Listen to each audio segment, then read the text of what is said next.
Good morning, good morning mga ka-Urban Meta Farming. Kung bago ka lang sa channel ko, please click subscribe and click mo na rin yung notification bell para updated ka lagi sa mga videos na i-upload natin.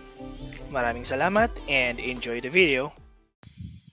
Hello guys, bumisita tayo ngayon dito sa Anda, Pangasinan. So bisitahin natin yung mga baka ni Sir Andales.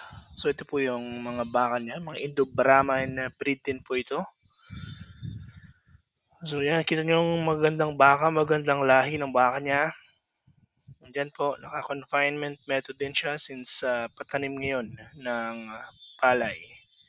And pakikita ko rin sa inyo yung magandang bull niya. So mixing video lang po ito. So yan, ito po yung mga inahin niya. And ito po yung kanyang napakagandang bull. So I hope you enjoy the video guys and see you guys sa next video. Bye!